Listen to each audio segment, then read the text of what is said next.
अस्सलाम वालेकुम। आज हम जिस टॉपिक के बारे में बात करेंगे एलएलबी पार्ट 3 कॉन्स्टिट्यूशनल लॉ हमारा सब्जेक्ट है। हाउस ऑफ कॉमन हमारा टॉपिक है। ठीक है, तो हम इंट्रोडक्शन सबसे पहले बात करेंगे house of common. House of common is also called common the lower house of the British parliament. ठीक है, कॉमन हाउस ऑफ कॉमन जो है वो ब्रिटिश पार्लियामेंट का लोअर हाउस है। ठीक है, it is popularly elected legislative body. ठीक है, ये पॉपुलेशन की बेस पे लोग आते हैं। लेजिस्लेटिव बॉडी है जो बाई कैमरल ब्रिटिश की जो दो हाउसेज होते हैं बाई कैमरल, आपको पता है। The house of common is a pre dominant over the house of Lord. ठीक है, हाउस ऑफ कॉमन थोड़ा प्री डोमिनेंट है हाउस ऑफ लॉर्ड के ऊपर। House of common meets in the palace of Westminster. Palace of Westminster में ये लोग बैठते हैं, मिलते हैं।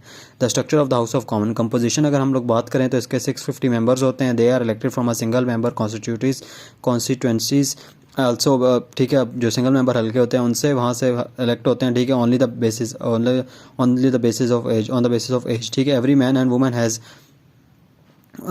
every man and woman who has attained the age of 18 years or more entitled to vote। ठीक है, जो भी मतलब इनको वोट करने के लिए वो लोग अहल होते हैं जो 18 ईयर जिनकी एज हो जाती है उस वो। क्वालिफिकेशन अगर हम जब इनकी बात करेंगे तो he must be citizen of great Britain. ठीक है, ये ब्रिटेन का सिटीजन होना चाहिए। ठीक है, he must attain the age of 21 years और मोर। ठीक है, इसकी एज 21 ईयर्स और से ज़्यादा। His name must be in electoral list. ठीक है, जो इलेक्टोरल लिस्ट होता है उसमें।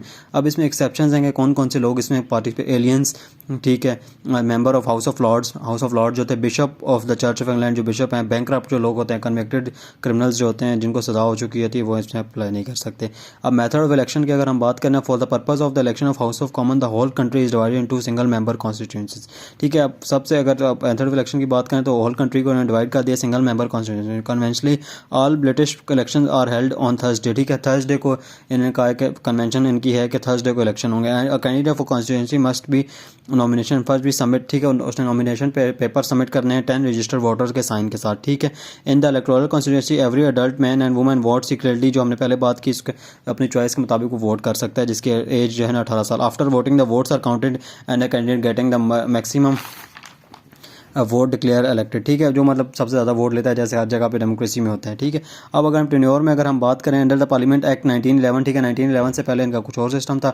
अब फिक्स्ड उनको कर दिया गया 5 ईयर्स पे, उसको फिक्स कर दिया टेन्योर को। अब यहाँ पे एक क्वेश्चन अराइज होता है कि इफ़ सीट वैकेंट, जब सीट उसकी कोई वैकेंट हो जाती है, once the member of the parliament elected. ठीक है, एक बार जब मेंबर इलेक्ट हो गया, नॉर्मली इट कंटिन्यूज जब कंटिन्यू करता है जब तक डिसोल्यूशन नहीं होती पार्लियामेंट की। ठीक है, जब इलेक्शन आ जाए आ जाए कुछ भी 5 साल पर। इफ़ द मेंबर डाइज, ठीक है, अगर मेंबर डाइज हो जाए या उसे टर्मिनेट कर दिया जाए, उसकी सीट वैकेंट हो जाए, तो वैकेंसी जो होती है फिल्ड होती है अप्रूव पे उसी जिससे वो मेंबर आया था ना, उसी कॉन्स्टिट्यूंसी में जाकर, उसी हल्के में जाके सेम इलेक्टोरल प्रोसेस जैसे जनरल में फॉलो किया गया था, उसी प्रोसेस को लेके चल के फिर उसी के साथ ही उसी तरह दोबारा उस पर इलेक्शन करवाए जाते हैं। प्रिविलेज अगर हम लोग बात करें तो सबसे पहले इनका प्रिविलेज ये होता है कि इन्हें फ्रीडम ऑफ स्पीच होती है। ठीक है, फ्रीडम ऑफ स्पीच कर सकते हैं, अपने एक्सप्रेस व्यूज़ कर लेते हैं, अपने जो व्यूज़ हैं उनको एक्सप्रेस कर सकते हैं और उनके खिलाफ कोई एक्शन नहीं लिया जाएगा। अगर हाउस ऑफ कॉमन्स के अंदर बैठकर वो कोई ऐसे एक्सप्रेस अपना व्यूज़ कर भी देते हैं किसी के बारे में, फ्रीडम ऑफ स्पीच है उन्हें, तो उनके खिलाफ कोई ऐसा एक्शन नहीं लिया जाएगा। और राइट टू रेगुलेट, ठीक है, this house has right to regulate. अब ये रेगुलेट करते हैं, कॉन्स्टिट्यूशन को बनाते हैं, सारा कुछ अमेंड करते हैं। They can exclude their number as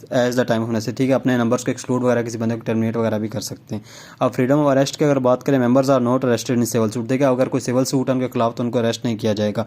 house can give the punishment for contempt of house. ठीक है, अगर कोई बंदा कंटेम्प्ट करता है हाउस की तो उसको भी वो सजा दे सकते हैं। फंक्शन अगर हम लोग बात करें हाउस ऑफ कॉमन की फंक्शन और पावर की, तो सबसे पहले इसका फंक्शन होता है legislative function. Most of ordinary bill, ठीक है, जो सबसे ज़्यादा ऑर्डनरी बिल होते हैं वो इंट्रोड्यूस किए जाते हैं हाउस ऑफ कॉमन में। एंड हाउस ऑफ लॉर्ड जो है ना उनको सिर्फ डिले कर सकता है 1 साल के लिए।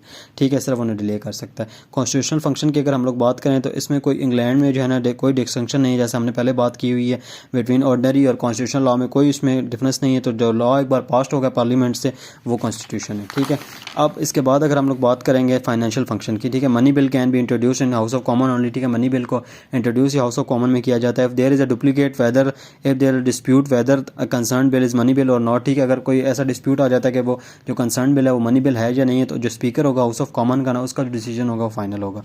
ठीक है, और कोई भी एक टैक्स इम्पोज नहीं किया जाएगा विदाउट द अप्रूवल और कंसेंट अगर उसकी हाउस ऑफ कॉमन्स की नहीं ली गई तो।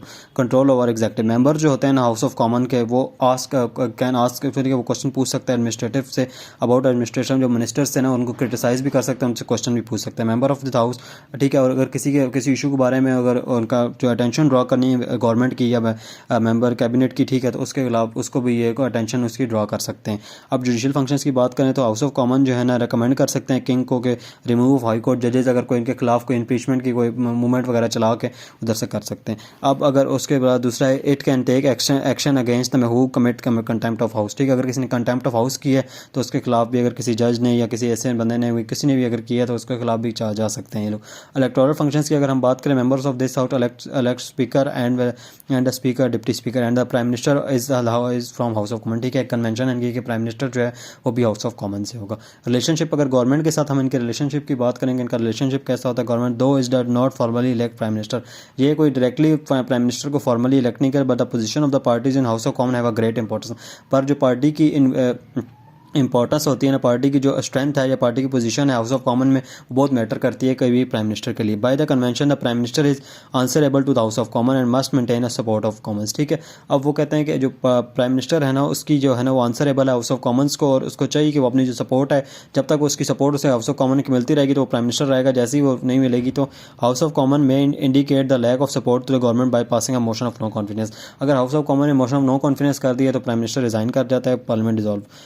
When the government has lost a confidence, ठीक है, रिजॉल्व नहीं होती, when the parliament has lost the house of common the PM is obliged और बाउंड टू आइदर रिजाइन, ठीक है। वो या तो वो रिजाइन कर दे या किसी और एमपी का मेकिंग उसके लिए जगह बनाए, कोई और एमपी आए और वो कमांड करे ताकि वो कॉन्फिडेंस ले सके हाउस का, ठीक है। और जो दूसरा जो है ना मोनार्क को अगर वो कह सकता है कि वो पार्लियामेंट को डिसॉल्व कर दे, ठीक है। तो ये हमारा हाउस ऑफ कॉमन का पूरा टॉपिक था कि हाउस ऑफ कॉमन के क्या फंक्शन है, उनको क्या क्या प्रिविलेजेस हैं, और हाउस ऑफ मतलब क्या क्या उनके फंक्शंस हम लोग देख सकते हैं इसमें, जो उनकी कंपोजिशन किस तरह होती है, टेन्योर क्या है, तो हमने सारा कुछ देखा। Thank you very much.